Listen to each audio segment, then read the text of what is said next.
All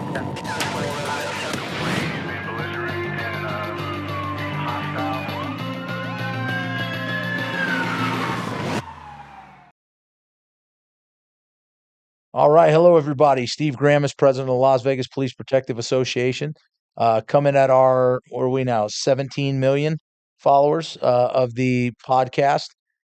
Really appreciate everybody always tuning in. We're trying to get a little better at what we do, so I'm going to give a little background on who and what the PPA is. The PPA is the legal defense, the bargaining group. We do the contract and things like that for all police officers from the rank of police officer and corrections officer at LVMPD here in Las Vegas, as well as the city of Las Vegas. So we've been around since 1943. We are going strong. We have in a right to work state, we're at probably about a 97% membership rate. We also represent some sergeants, and I say some, but really we have of the 300 something sergeants, we have about almost 100 of them. So we do a lot of work. We do a lot of things in the community. And some of the big things that we do too is we work with our department a lot.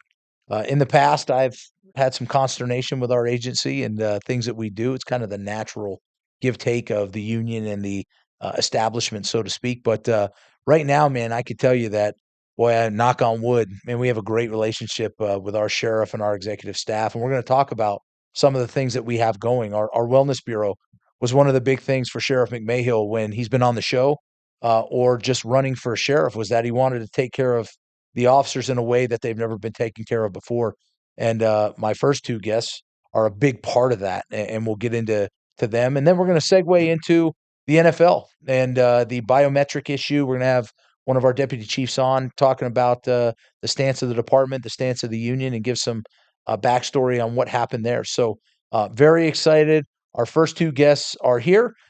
We will be on in 1 second. So thank you for tuning in and get ready for a good show. All right. Thank you guys for staying tuned. During the break, we went up to 22 million viewers now. We have that running board. You guys know that. We're all over the world, India, China, if you will. We're doing all kinds of things. So our first two guests today are from the department, from our Wellness Bureau.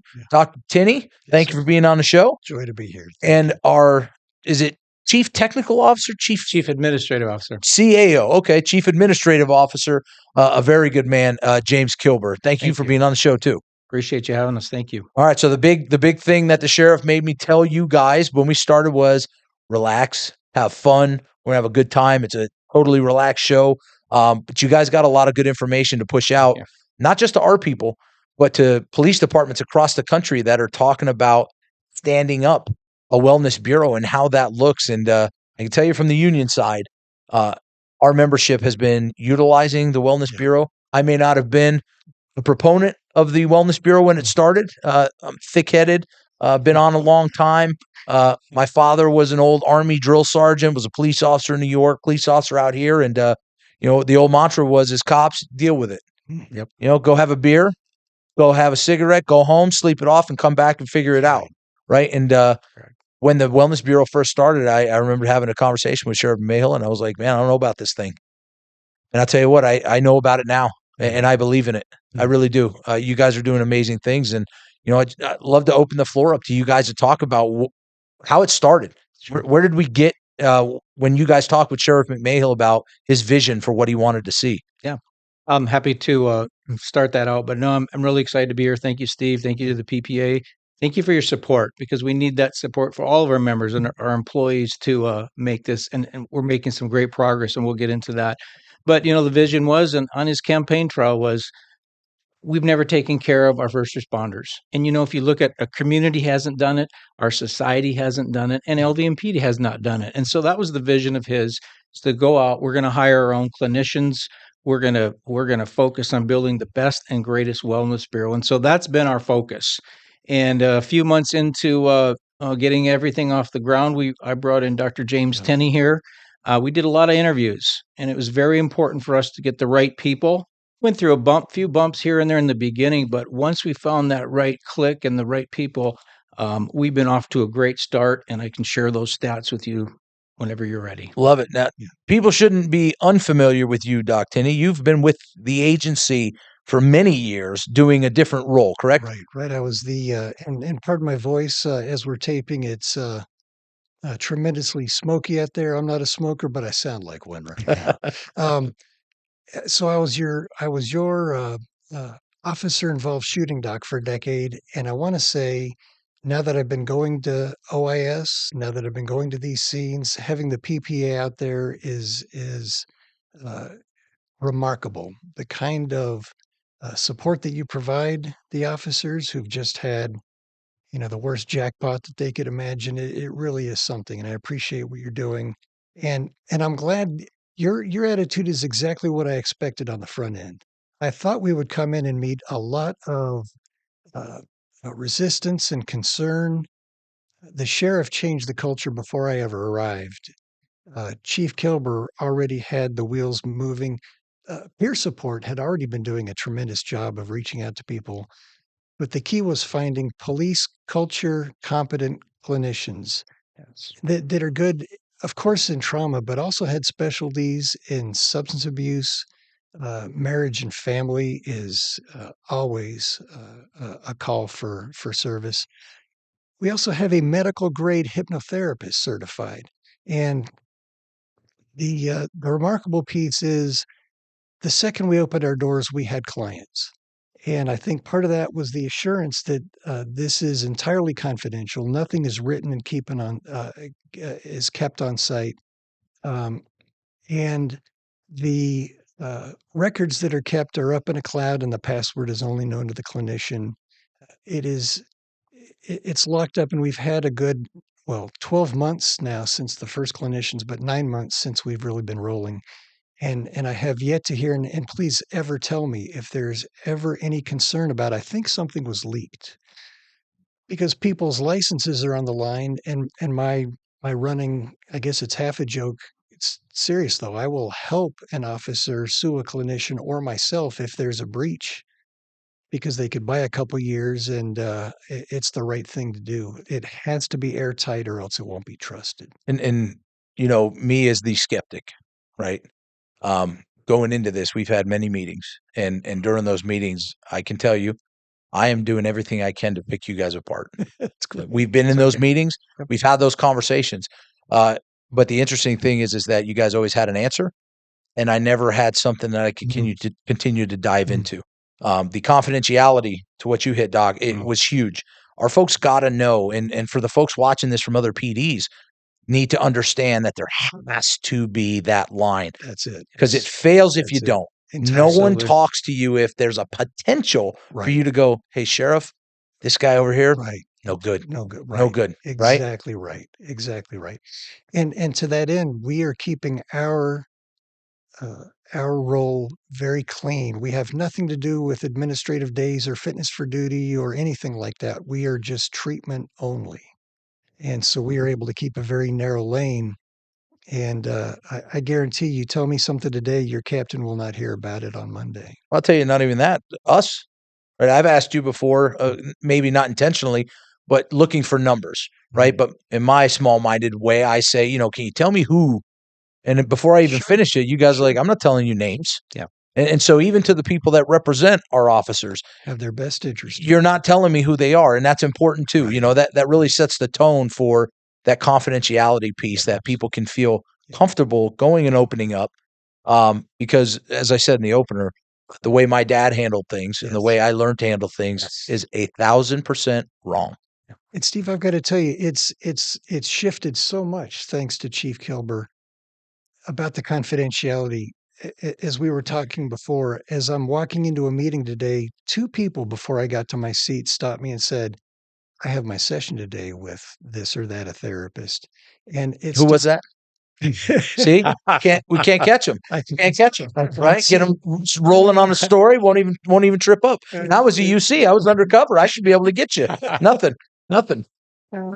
30 years, it's part of my DNA. I cannot say that I do or don't know that person, but if I did, it'd be privileged information. I mean, I think I say it in my sleep, according to my wife. But it has gotten to the point that uh, it is just like conversation, and somehow this agency has changed inertia and momentum so quick that people are able just to discuss it like treatment is expected. I deserve treatment, and I'm getting it. And I think as I understood right before we started taping, Chief Kilber, somebody walked up to you today. Yeah. Someone right in that action meeting came up to me and said, "Hey, I just want to thank you for what you did." And it's again, it's a team effort from the sheriff all the way down, and said that I've been going through 11 sessions now and been dealing with some trauma in my past, and I never would address it. Getting help, I'm happy, and I'm just very thankful. And I said, "Well, here's the sheriff right here. Tell him also, give him some feedback, which is very important." So I'm very proud of the direction we're going in, but the confidentiality is huge for us. I mean, that there's it's confidential. Done. Number one. Number two, it's free for all the It's employees free. and it's accessible. And it's not only free for the employees, but their families as well. And in the past, Steve, in your career, if someone needed to go to a mental health professional, first of all, they never talked about it. Number one. Number two, Mm, you might be able to get in a month, maybe 2 months. Well, we can't afford time. When someone is in a crisis, we need to get out there immediately, and which we do immediately with peer support and our clinicians on site to address these very important issues, to take care of our people like they've never been taken care of before. Well, let's go a step further, and it's good that you hit on that, James, because you're also helping people with things that aren't necessarily just wellness, that's right? That we're going to play a little toot of your horn, and I'm going to do it. We had I talked to an officer that works at one of the substations, and his wife was diagnosed with cancer, and they Mm. had an appointment. I think it was 8 weeks out. Yeah. Made contact with you, and they were in the doctor's office Monday. Jameson Peacock, friend of mine from narcotics, when he was stricken with cancer. You got him out to Houston immediately to get treated. So this isn't just a take care of the officers and the things maybe we should for an officer involved shooting, a traumatic incident that they see. Right. You're going beyond that, buddy. And those are the things that I tell people that mean more to me because you're not getting paid for that, right? And I'm not saying you guys do it because you get paid, but we all do a job and we get paid to do a job. Those are the things, though, that are in excess just to say, you know what, this is what I want to do. And I remember talking to you when you first came on. It was post 1 October, right? You were in the private sector, Yes.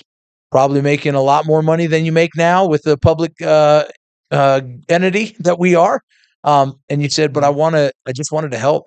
And how could I be of service to the first responder community? And, that's a fun story to share with people, that someone that was doing something that they didn't need to leave and said, well, how can I come and help people here?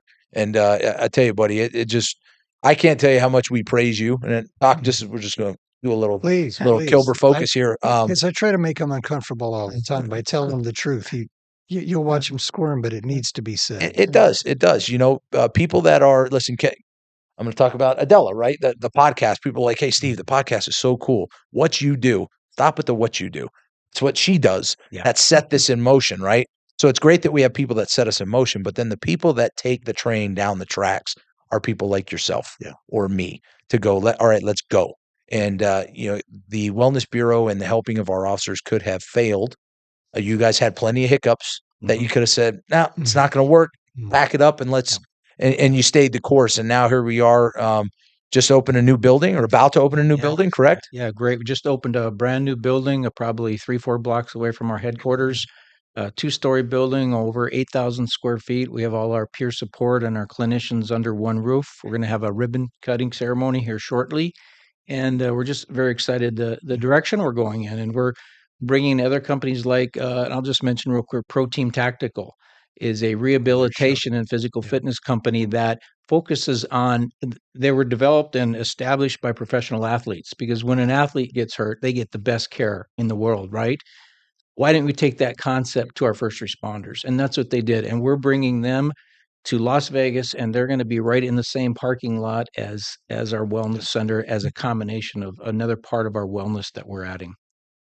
Love to have maybe them on here one day too, and talking about how they got involved and what they can bring to the table. For you guys, and this is just as I told you before we started, this thing always We'll follow stop your you. lead. We'll Don't follow you your laugh at lead. me. This thing never stops, right? 18 million people. 22, 23.5. That ticker keeps rolling. Eventually I'm going to have more followers than people are on this planet, but it's okay. Is there, and I may just, maybe it's already there, but is there ever a plan to have that place 24/7?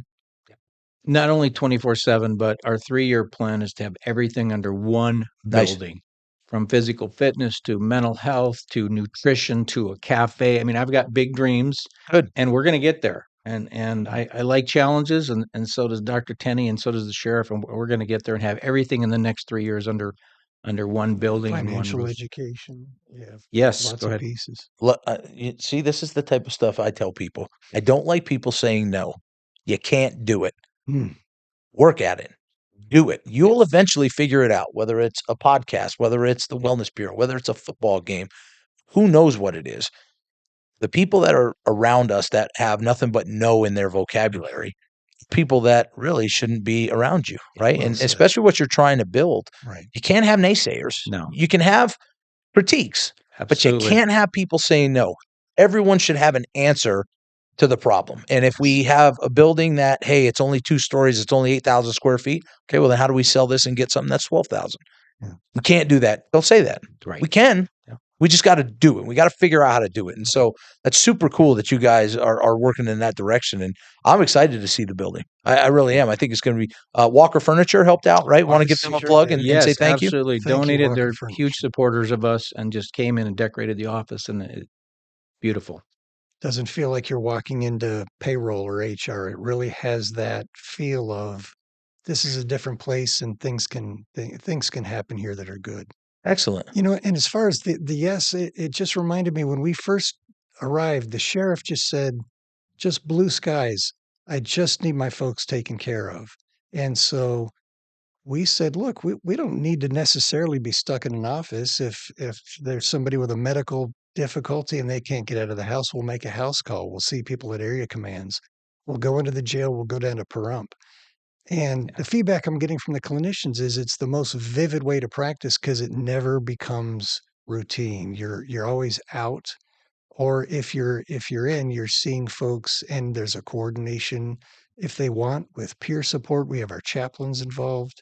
It's a vigorous way to practice. Nice. Nice. Retirees too are also involved. We're trying to get more involvement because this is a journey, Yeah. right? 33 and a third year, and from the academy, and we're putting training into place starting day one in the academy all the way through retirement because a lot of times people are in a career for 30 years, they lose their identity, they're retired. What do I do next? Whatever. And so Yeah. we're incorporating that into our program. We're incorporating financial planning in.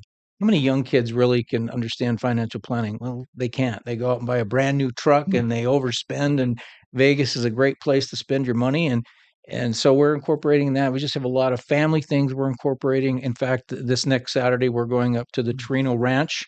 Mr. Torino dedicated his ranch to 70 of our employees and their families to come out and just enjoy life and have fun and get away. And we offered that to our honor guard to start out because the honor guard takes care of us Yeah. all the time and our people. So it's one thing. And then next week, Saturday, we got the second annual suicide walk and prevention walk with LVMPD. And so just great things. And it's on nonstop. But what it's good. It's good. And it's, Steve, I have to say, I personally believe, and there's no facts in this whatsoever, but in all the things that we've been doing this year in the wellness, I believe at least we saved 6 people's lives, minimum. 6 people that were at a point so low in their life that they would take their own life. And that is my and the group's vision, and the sheriff's said, no suicides.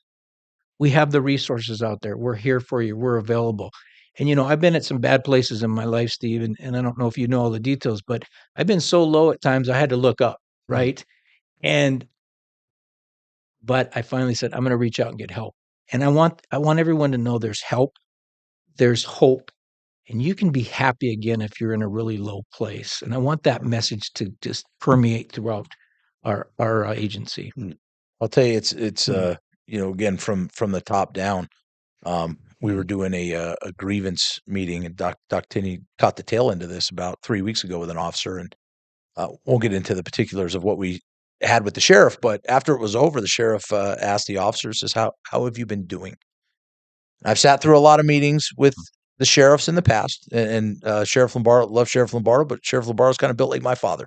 maybe even like me many years ago. Maybe all right, a week ago, whatever. But see what I deal with? This is what I get. Yeah. This is now she's not a no person because everything I conceptualize, she's like, yeah, let's do it. But then she knocks me down a peg or two. That's So okay. Keep maybe us humble, right? maybe we'll talk about this and you'll be part of my journey, lady. Okay. Group But therapy time.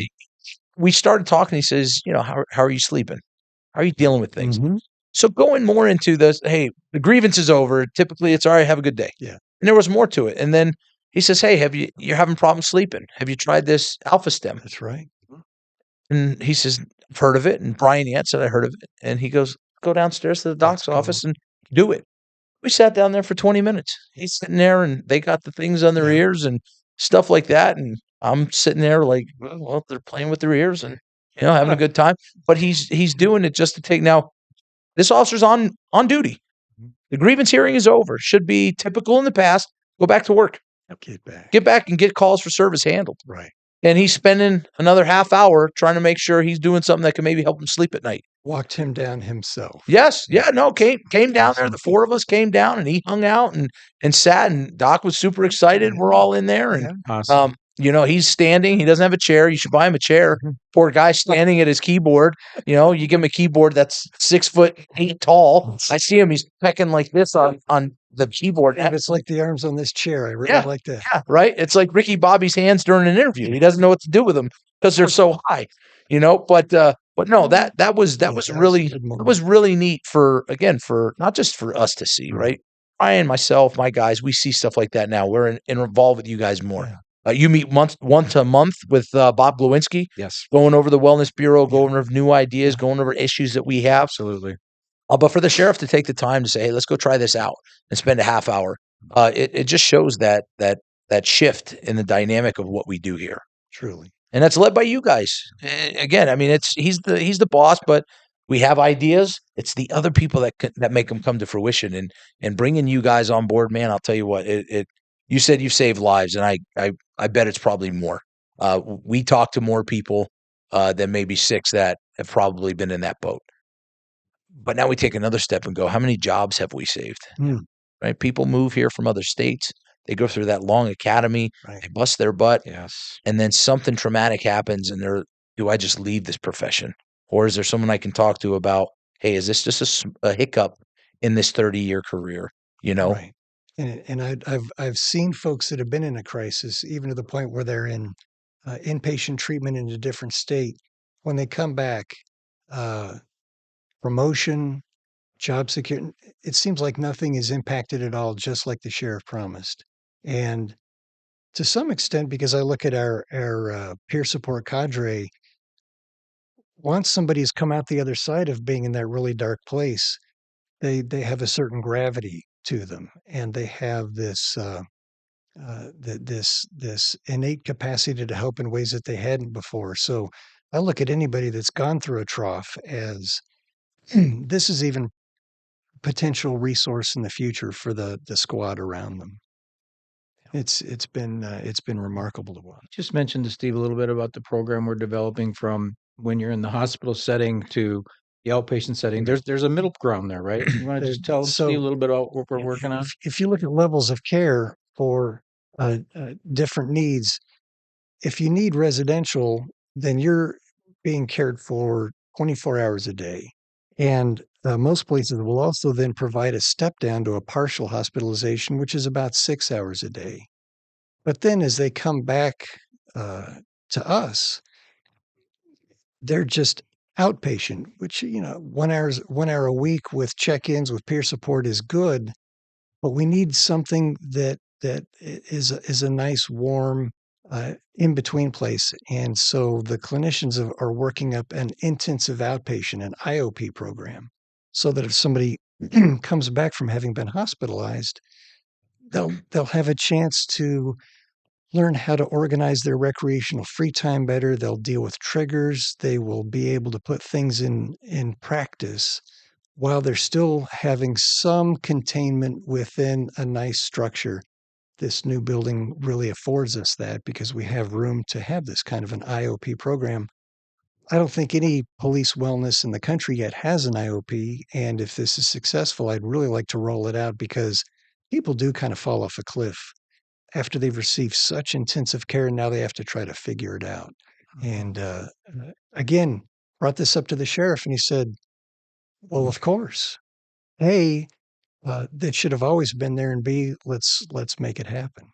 Nice. Yeah. Like I said, just doing more steps to take care of these folks. Take care of them. Commission, civilian, Both. right? Like looking forever there was a focus on the commission side mainly. Sure. But having a wife that retired with PTSD from the Yes. MetroCom. Right. My sister-in-law is the director over at CSA, and Yeah.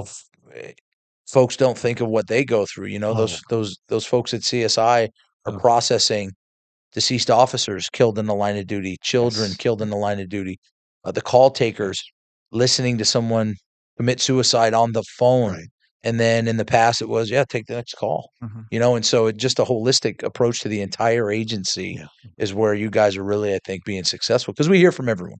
It's not just our commission folks. We hear from a lot of people how the benefits of you guys and your team are just resonating throughout the agency. Well, I want to thank you for that, Steve. But first of all, I want to give some credit back to you guys. I wish that the normal population person walking down the street had a percent, just one more percent clue of what our officers, our CSI, our dispatchers go through on a daily basis. Our first responders, they're always running into the danger, and all the traumas and the cumulative trauma that they have to face, the PTSD over years and the marriages and the divorces and things like that. But just to commend first responders, wellness, or LVMPD and the union for supporting this, but giving you guys credit. That's a tough job. It's a tough job. What you guys see, hear, and smell, no individual should have to see it. And we're here. We got passion because I come from the private sector. I respect the hell out of the police department and our military and whatever we can do. And that's Dr. Tenney too. We care. We want to help and use us. Well, you guys are us now, right? You're not outsiders that see, hey, you guys have the help. You're part of the team now, right? I mean, you are the first responder community, and the fact, you guys come out to officer-involved shootings. Absolutely. You're out there when that stuff is going on. So it's not just to totally sit down and wait for somebody to show up to my office. You guys get out it. Yes. And if I could take a sidetrack in terms of the holistic approach, I hope your members, all 33 million of them, understand. Oh, wow. Big jump. Big jump. I hope they understand that if you, once you've done your checkup, if you get a letter to go see your primary care physician for lab tests or whatever, when you see your primary care physician for follow-up, you will receive a $30 check. If you go for a preventative test after that, colonoscopy, whatever the case is, another $50 check. You have a $300 allowance for gym memberships. And LVMPD has within its structure, the way that it's organized, wellness pieces to help promote that holistic and including the physical piece, because I really hope that officers who have done so much for me and the safety of my family and professional staff have a longer retirement than just 5 or 7 years of life expectancy. We really need to push that out. No, absolutely. We're getting close to the end of the segment time, so let's pivot a little bit. Okay. Sure. Saturday, police officers are playing the firemen in a baseball game at Aviator Stadium. Who's going to win? Well, is your question by how much? Sure. If Doc Tenney is setting the line now for the run total, so sure. What's the score look like? Well, I think a couple lucky dying quail from the fire department, and I believe the police have got to just run it up. I'm going to say 8-1. 8-1, strong. Love our firefighters, what they do. We're great partners in the community, but I'm going to have to go. Don't start with that. I'm going to have to go with the police officers. There you go. I'll take the odds on that. Yeah, you hose draggers are going to lose.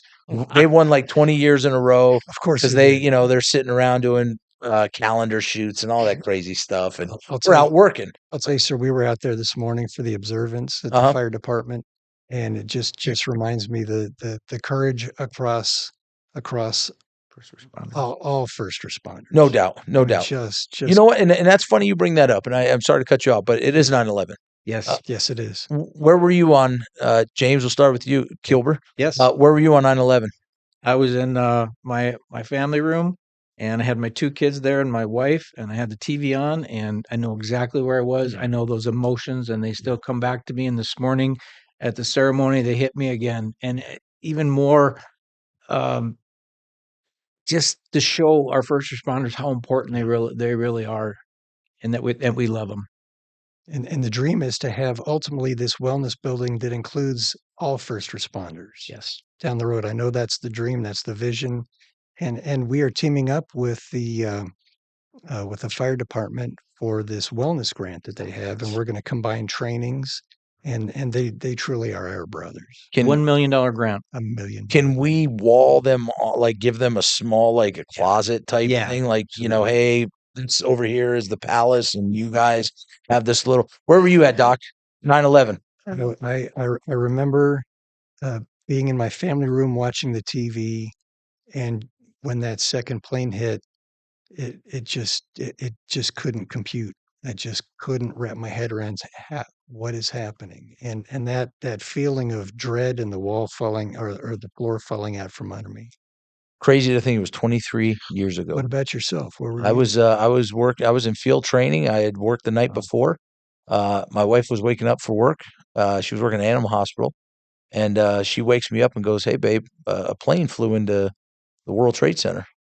I have family in New York, Right. and so like, geez, that's horrible. And then when the second one struck, it was, oh no, Oh no, this is intentional. same And same. Yeah, we went into work. We got called into work immediately. yeah. I had to guard Northwest Area Command. They wanted us looking for box trucks, U-Hauls, check the garbage cans. Right. But don't know what intel was out there, but the fear that we were going to be hard targets at the substations, Metrocom, water treatments. Yeah, it was crazy. I had no children at that time. It was just me and my wife living in a Yeah, little one-bedroom apartment, and yeah. yeah, 23 years later, gosh, crazy, Remarkable. crazy. But Yeah. all right, hey, I greatly appreciate you guys Thank you for having being us. on here. I would like to bring on First Tactical, Pro team tactical. Protein Tactical Yeah. in the future, and have them talk about what officers can expect of that program, how Absolutely. they can utilize it, and I do look forward to a 24/7 where a graveyard officer at 2 in the morning could Absolutely. have someone Yeah. that they could go. And I know, listen, don't take this as though they wouldn't answer the phone. I know at 2 a.m. because I've called you at 2 a.m. Oh, Yeah. This man's solved problems that high-ranking commissioned officers couldn't get solved. And I won't badmouth them, but they know who they are. And this guy said, "I'll take care of it." And in 2 minutes, the problem was taken care of. So I think that's going to be a great thing, though, for folks to know that that building is available, that they can go there, maybe recharge, maybe try out the Alpha Stem, try it out. and just get some help because, like you said, we all live with some form from this job, especially. Yes. I tell people, and I tell the new kids in the academy when we talk about the Wellness Bureau, and I said, listen, I was a 2-year cop. My second daughter, she was 2, went to a call of a 2-year-old Hispanic girl that was passed good away news. from SIDS That's it. in her crib. I remember she was wearing white shirt with little doggies on it and blue pants. Mm. They scooped her up and took her to the hospital, and then my sergeant said, "Hey, go there with her." And I had to watch them work on that poor little girl. And immediately I called my wife and said, "Check on Annabelle. Make sure she's all right." And I said, "Listen, I still know that to this day, Still. Yep. 20 some odd years Still. later, right? Right.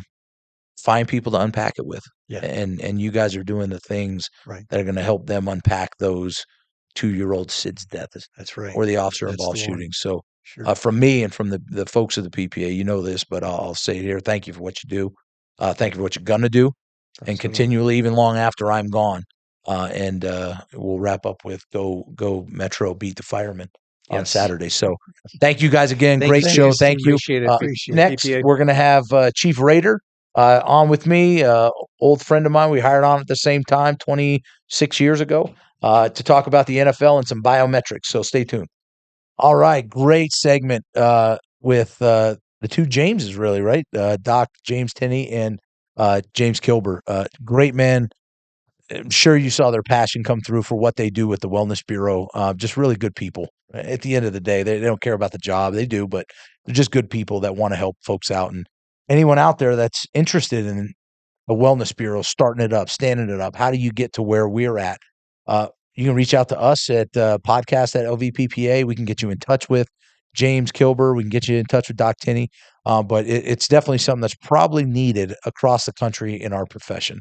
And it boosted our number. We're at 35 million people viewing now. So I didn't think two guys that were fairly quieter, non-actual commissioned officers would drive up viewership, but 2 million viewed in just because of them too. So amazing stuff. So before we get to our next guest, I want to get to my newest executive board member.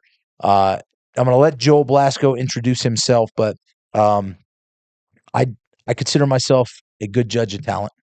I look at my executive board right now, and the people that are on there are amazing cops, amazing corrections officers. Their give a crap factor is through the roof. They will answer a phone at 2 a.m. And so I'm really proud of the people that I choose and that the board allows me to bring up. And Joel's no exception to that. Joel is going to do amazing things. I'm not going to be here probably maybe only 2 more years that you'll have this podcast with Steve Grammas. But when I leave, I know that we're in good hands, and Joel is one of those guys. So throw it over to my man, Joel Blasko. Hopefully he's loud enough on the mic today and talk about who he is and what he's done and stuff like that. What do you got, Joel? Steve, I appreciate it. Joel Blasko. So, born and raised in Las Vegas. I'm coming up on 10 years here with Metro. I'll hit that mark in November. Uh, Worked all over the Valley, Northeast, Southeast, Convention Center. Bulk of my time, I was in gang enforcement. So, I did 4.5 years there. Was in an OIS, went through that entire process, all that stuff. And then after that, I decided I wanted to get a little bit more investigative experience. So, I tested for PD. I ended up at downtown. I did downtown PD for a year. And then on the backside of things, last 2+ years, I've been on the board of directors, the PPA, trying to do as much as I can, learn as much as I can to help prepare me for being in the spot I'm in now. I tell you, so he talks about his time as a board of director. When I was a board of director, I came to a meeting once every 2 weeks. That was about all we did. This guy, as a board of director, was acting like a damn executive board member. He was involved in captains' offices and meetings and grievances. Like this guy was doing all the work to make it very clear to bring him up to our executive board. And now that we have so many commissioned officers in our collective bargaining unit, that's what gave us the ability to bring Joel up. He's also a hockey guy. Yep. He is a golfer. I played golf with Joel. The guy hit a 220-yard 7 iron, 6 iron. 6 iron Yep. off a tee box. It was disgusting. He hits a drive that could go 350, except once it hits about 220, it hooks way left, and then the ball's gone like into 2 other streets. But good guy. I look forward to the work he's going to do for us. He's our secretary. He's our recording secretary now, but he's already going to be getting into the use of force classes to be another one of our certified use of force experts. And so really happy to have him here. And he is here even against his will, as Adela probably has made clear to Joel. He didn't want to be on the show. He's still trying to feel his way out here, but he got pulled in. So glad to have him here, but also glad to have here today. We're going to talk about the NFL and the biometrics and how we got to where we are today and what it looks like for us in 2 weeks when we have our first home game. Chief Reggie Rader is here with us today. Chief, thank you for being on the show. Glad to be here. Thank you. Congratulations on your milestone. The viewership is amazing. It's really good stuff there, Steve. Chief Rader and I came onto the department together at the same time. We are cadet class 1 of 98. What's your P number? 6099. 99. Oh, geez. Oh, you're right at almost the 7,000. Yeah. Okay. So Reggie and I have known each other a long time. I could not be more proud and more happy to have a guy like him as one of our deputy chiefs. I really hope that he continues to climb the ladder because he really, really cares about the cops. Whenever we call with an issue, he cares. It's not just, well, let's look at the contract. Let's look at what's right. And so Reggie's a good man. Always has been, ever since we were young 18-year-old punks wearing green pants in January or August, right? We hired on August of 98. Yeah. And we were all, I mean, I was fresh out of high school. I think you might have been a year older. No, Oh, were you right I out had of high just school? graduated. Yeah. But you had already been working for the department in some capacity, right? Yeah. I was a service Yeah. I moved people. I was a So, professional mover. so yeah, the only thing lower on the totem pole than a police recruit is a cadet recruit. And we did look at you because you had some of that institutional knowledge. I think you already knew all the 400 codes and everything. So, I was an explorer. yeah. That was what a great program. Not going to bash the program now, but it's not like it used to be when I was an explorer. What post were you? 505 See, Northwest. I was 444. I was Northeast. Nice with Andre Bates was out there, Yeah, right? Andre, Clint Nichols, Yep. and Gina Sumner. So Clint was your post advisor. He was my post and advisor, and then became. he ended up being our TAC officer. Oh, So that's interesting. that was I think he picked on us a little bit more for that, and they would do some stuff that you probably can't get away with now. Yeah. So at the time when we would get screamed and yelled at during the inspections, I had this nervous thing where I would laugh and I would giggle. And I can't remember who was with me, but they started laughing. It might have been Sean Smacka. He started laughing, so they handcuffed us together and made us skip up and down. What road is that right there? The old Mojave. Mojave. The Yep. old Mojave. Skip up and down during the inspection because we were giggling little schoolgirls. So I don't think we do that anymore. But One of the things that stands out to me, and this will be about NFL, I promise we'll get there. But one of the things that always stands out to me was, and I won't use the name because maybe I can't remember the guy's name. But there was a dude in our class, like we used to have to take a shower after PT. yeah, And there was a dude that would bolt to the bathroom and say he showered before everyone else. Like, listen, we're all 18, 19. Like, yeah, it's a little weird, but whatever. Like, grow up. You're taking a shower with guys, right? And it was the old school, like you had the nozzles in the middle and everyone's, and this cat would always just like, he'd bolt and he'd say he showered. And I remember Clint came to me and he says, "Hey, man, is that dude showering?" I said, "I don't know." He goes, "He stinks." yeah. So he said, he goes, "I'm going to make him shower with you guys." I'm like, this is weird. So we get done with an inspection and he goes to run and Clint goes, all of you guys in the shower at the same time. Yeah. He come in with a pair of shorts on. Everybody else has got no clothes on. You take a shower, right? You got to get clean. You just ran, PT'd, whatever we did. And dude comes in with swimming shorts on. It's like, maybe something's wrong with him. Yeah. Like maybe right now in this day and age, can't even talk about that stuff, but No. it was some weird shit. It was pretty weird. I remember that. I don't remember the guy. Remember that. Maybe I do remember the guy's name, but I don't think we won't Yeah. out him. there's only 4 of us left, That's right. right? Yeah. Me, you, Jeremy, and Sean. And Sean. Yep. Yeah. I think Sean's going to leave at the end of the year. I think he is. What about He you? is. We'll stay. Got the new spot a little bit ago. Good. Still having a good time. Good, Got a great sheriff, great administration going. So I really have no reason to leave. good. You hear that plug, Kevin? He gave you that look. I got a great sheriff. You hear that plug? Yeah. No. All right. So let's talk about the NFL. A lot of people listen. Big national story. But one of the things I tell people across the country when I talk to them, they're like, why do you think you guys are being successful with this? And I say it's because the department and us are standing together. If we were broken in ranks, you guys would be able to say, "Hey, if you want to work, this is what you're going to do," and we'd tell our people, "Hey, man, you don't have to," and we'd have this internal battle. But people always want to know how it started, and I tell them it didn't start with us. It actually came to you guys first. It did. And just a little bit of history with the Raiders have been phenomenal partners for us this entire time, and they still continue to this day. But even when we were doing some of the Super Bowl preparations, some things that the NFL was accustomed to getting with motorcades for everybody, that's the benefit of having an elected sheriff because he said, no, we're not going to do that. And you're not having to rely on a mayor or somebody that is looking at getting money. He's looking at it specifically from a public safety standpoint.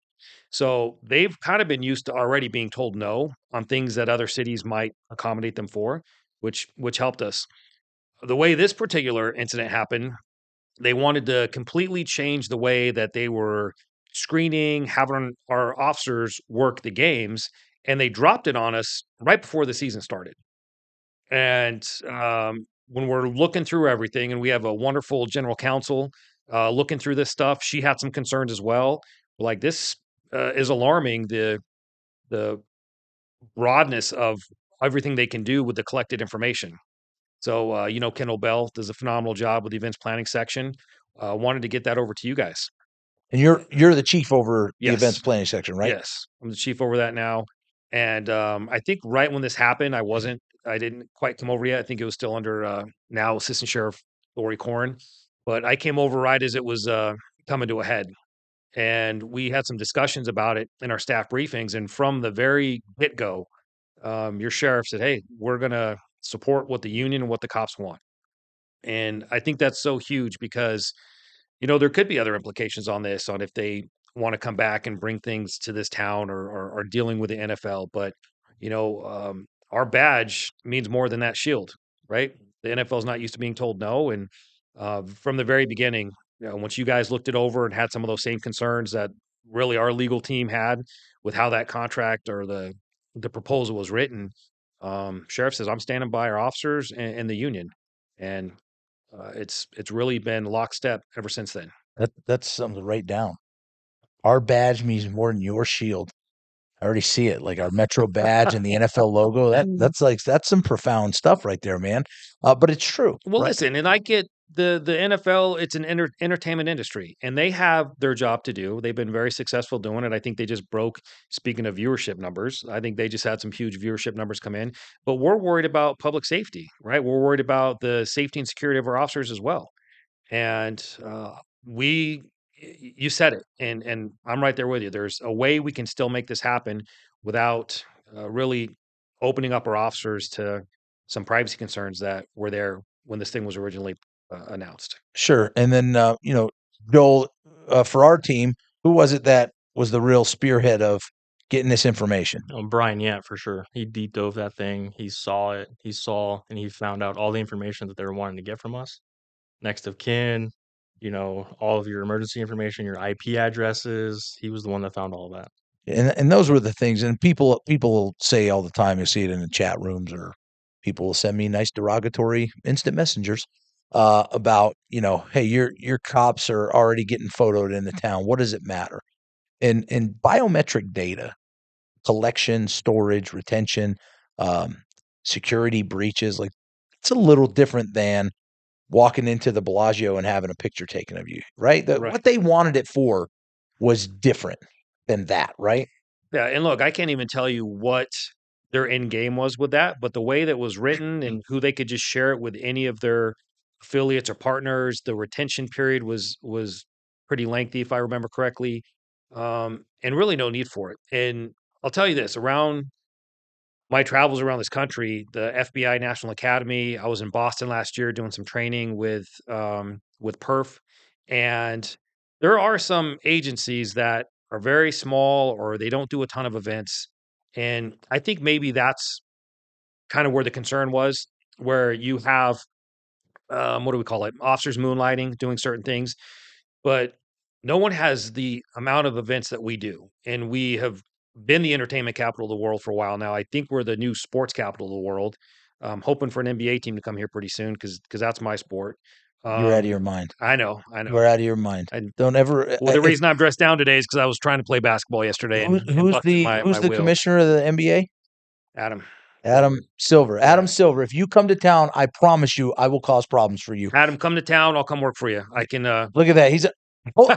5 minutes ago, the guy just said, "I'm not going anywhere. I have the best sheriff." And now the NBA wants to come to town. He's already working. Expansion team. Let's go. He's already working with the bring it. NBA. What are we doing here? But to my point, I think the way we do things here, we're very professional. Just this weekend, we have we call it a mega weekend. We have over 1,100 officers working events, over 200 large scale events throughout this weekend, and we have a system and it's organized, and we know who's working games. There's incident action plans where everything's documented. We're not going to have a rogue cop try to show up and say, "Hey, I want to get in to see the game." It doesn't happen here.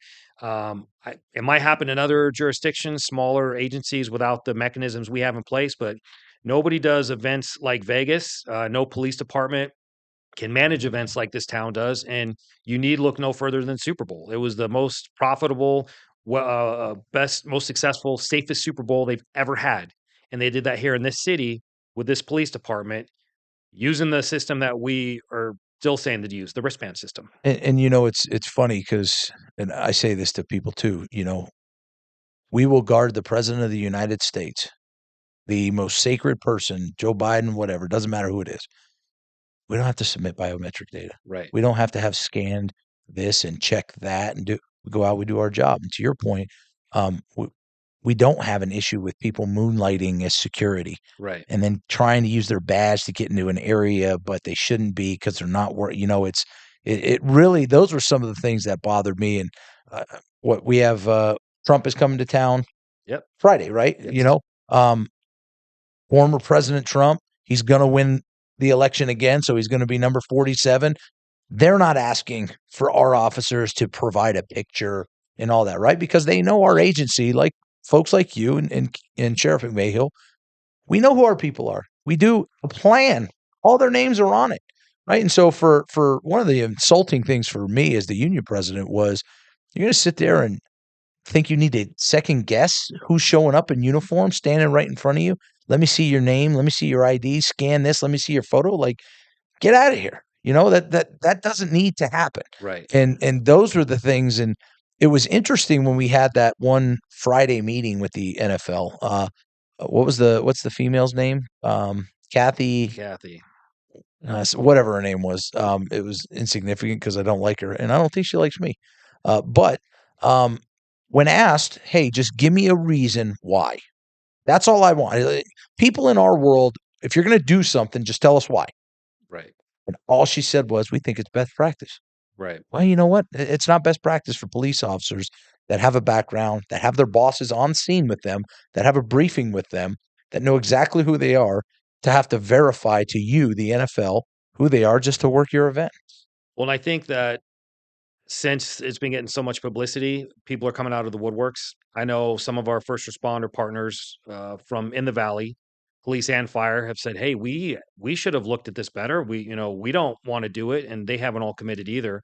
I think they're all in agreement with your standpoint, and I believe other jurisdictions are coming forward too, saying, "Hey, so hats off to you for working with us. I'm glad we were able to give the information over to you at first, but you guys look through that as well and raise those concerns where I don't think any other jurisdiction in the U.S. did that, and we're worried about the concerns of their officers or what that opened up their officers to. So, I tell you, I think it's more, I think it's just more they didn't assume that the NFL would give them something like that. right, When they talk about just enhanced security protocols, right?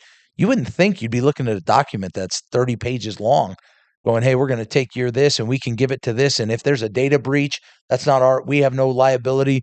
If you're on the field and get run over by an NFL truck, we have no liability. Like, there was so much in there that, to your point, like, I've talked to Houston, I've talked to Denver, talked out of Florida. All of them were like, we had no idea what was really in there. right, And going back to what Joel said, the deep dive by Brian on our end, at least, you guys caught it and said, hey, PPA, take a peek. But when Brian went into that thing, and as anal retentive as Brian is, which is great, if he didn't do it, we'd probably be in the same boat. I believe that. We probably would say, hey, man, this is what we got. It's probably not too big of a deal. Okay, good. And maybe we're signing that agreement too. And but I said this. This is not successful if it isn't Metro and the PPA together. absolutely, If it's like this, and I already know that they've made phone calls asking how committed is the department to standing with the union, or will they break away, right? Smart on them. They should try that, but it ain't going to work. And so, we're very thankful that you guys and you in that meeting that we had with Kathy Lanier, that was her name, and spoke up and said, this isn't right. We don't need to do this stuff. We don't have this problem here. And you're right. I don't think they're used to being told no. they're not. Yeah. Joel, you got anything to add? Yeah, so you mentioned how we're both united. You got LVMPD and the LVPPA. Can you just explain why it is so important for us to be united on this? Well, the minute we say, "Hey, officers, you're on your own," or look, the minute to a deeper kind of thing, the minute the officers don't feel supported by their administration, by their leader, the sheriff, and his executive staff, we always talk about maintaining legitimacy in the community, and I think we've done a phenomenal job with that here in Metro, with the reforms that we've done, and we're always very progressive, very transparent, probably the most you'll find in this country. But we have to have legitimacy with the troops as well. And if don't have a united front, and if we're like, hey, you guys are on your own, we want you to work the games, I think you just eroded that legitimacy with the officers. And then it really starts to manifest itself by, hey, does the department really have our back? And I think the community for the most part is in support of us as well because they know we do things differently here. So it's not hard for the sheriff to stand behind his officers because we do have that community support.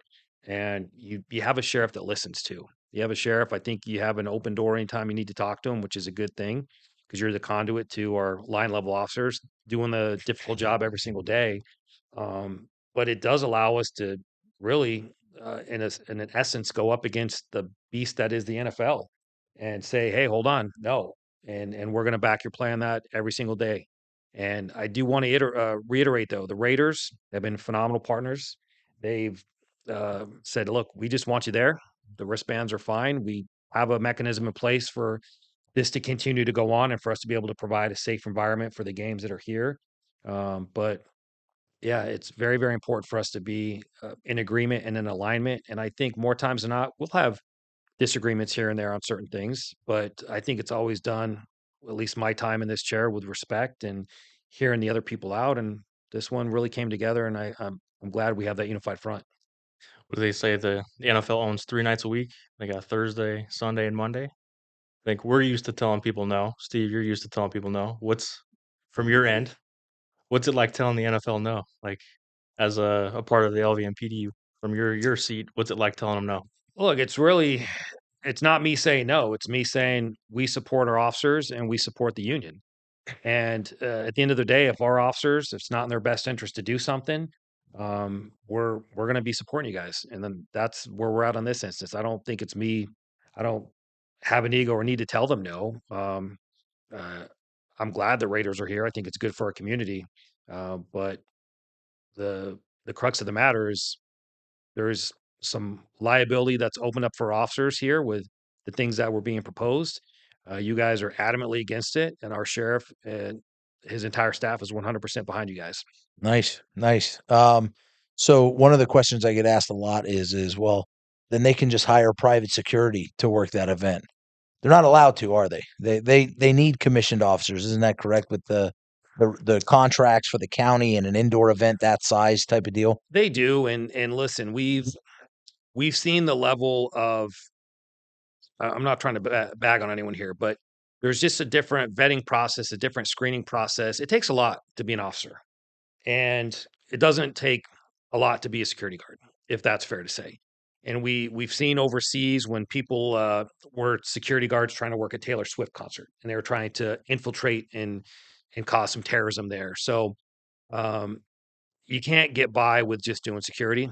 There's a lot of issues with having armed security guards there, and when you got an NFL game going on in this town, that's probably the biggest event that's going on that day. And if you don't have your brothers and sisters, not only with Metro, but the other first responders here in this valley that are working it, it's not going to be successful. It's not going to be a safe environment, and they're not going to be able to do it without us. And the respect side of it too, from a fan standpoint, right? You see an officer in a Metro uniform, you see a security guard in an orange shirt. You're treating them differently, unfortunately. Yeah. They're still trying to do their best, but there's something that goes to it, right? Metro shows up on the scene of anything, attitudes change. Well, they do. And listen, it goes down to, are you going to be asked to leave by security, or could your conduct result in your arrest, your incarceration? And that's the weight that the police department brings. Not to mention the professionalism as well. We train very well with all of our first responders, and we've seen it sadly with the tragedies that have happened. I mean, today's the 23rd anniversary of 9/11. We've had our own tragedies befall us here in this valley, and security, as good as some of them can be, they don't have the bandwidth to pull off what needs to be done for these huge events to make it a safe environment.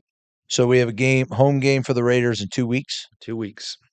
What's where are we at right now? The NFL doesn't call me; they call you guys, Yeah. and you guys usually filter the call or message to us, and we have that conversation. You and I talked, I think, last Wednesday. Right.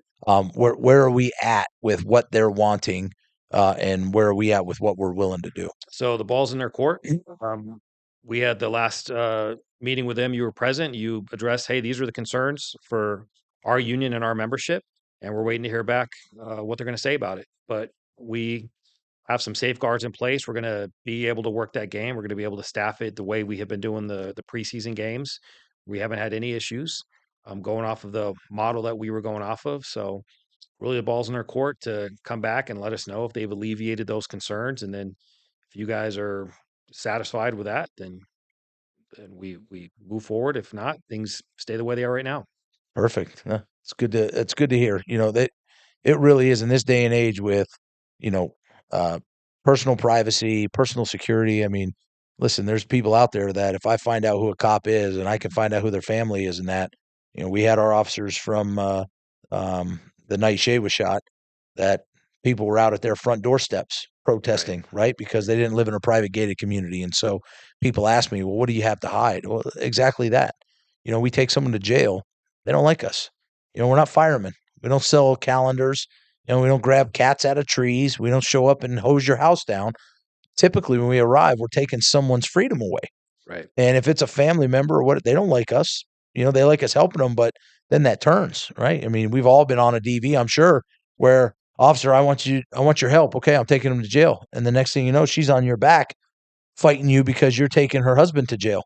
And everything changed and you're the bad guy. And now we're both fighting against you. Right. And so those are the things that we're worried about. If we say, hey, we'll turn this over to Wicket, and Wicket has a data leak on their app, and now all of a sudden here's all these cops, or a Wicket employee's family member gets arrested and they go, oh, watch this, send.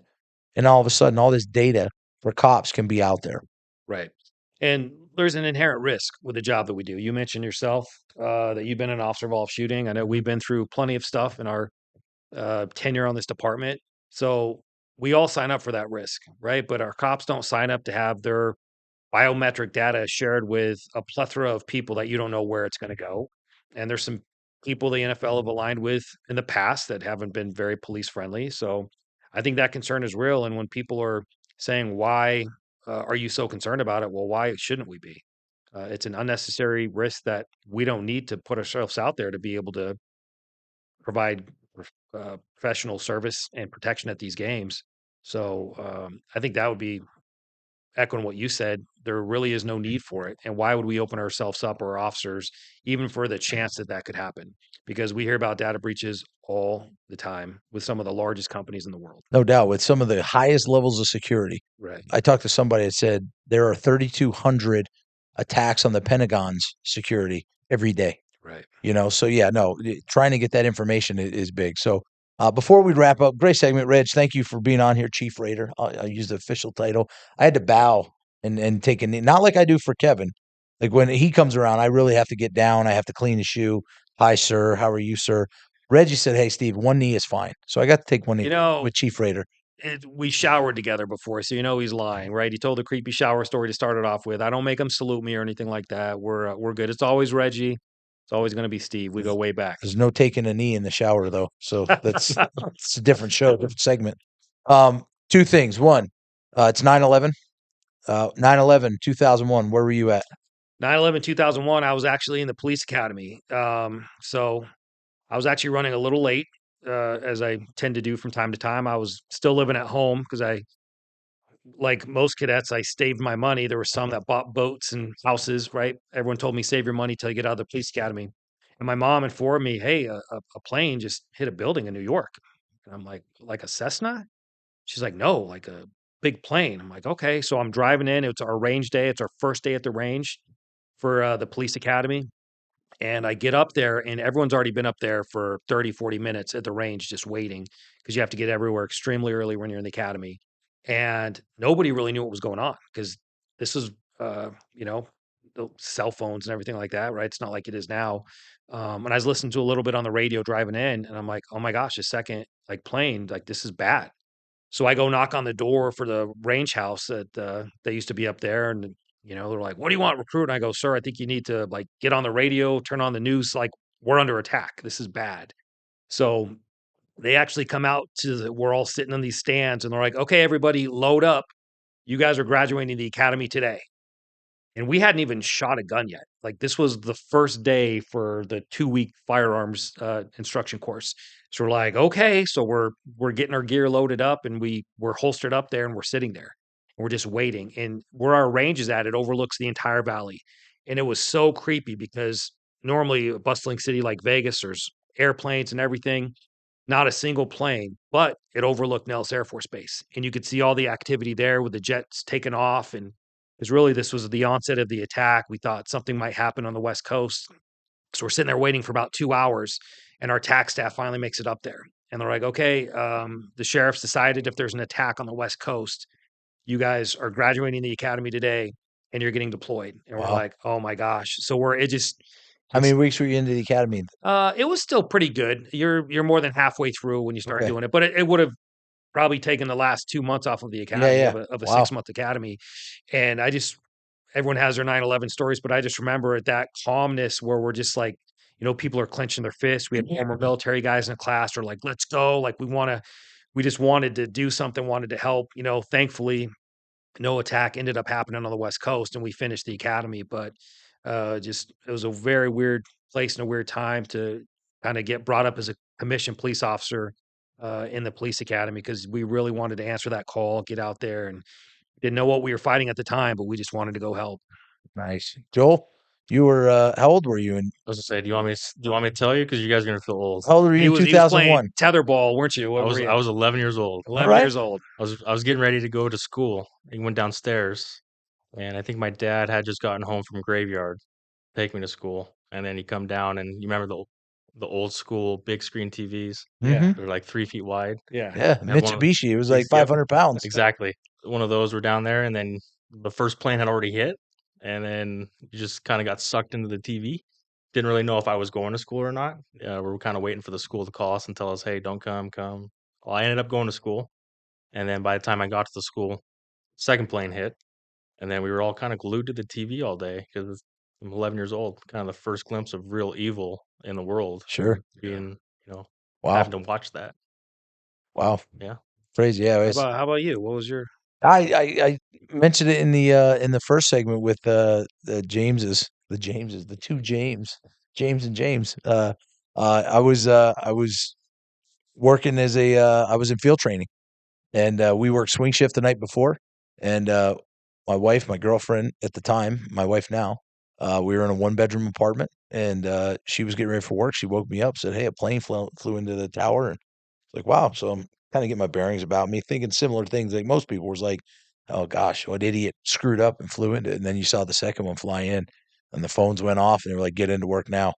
And we guarded the Northwest substation and the academy, had to walk the perimeter, checking in all the garbage cans, making sure there was no bombs in the garbage cans, looking for U-Hauls and stuff like that.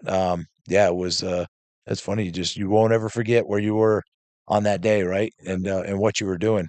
And then subsequently that New Year's Eve was a super hectic New Year's Eve because they were worried, like reports of box trucks being stolen, U-Hauls.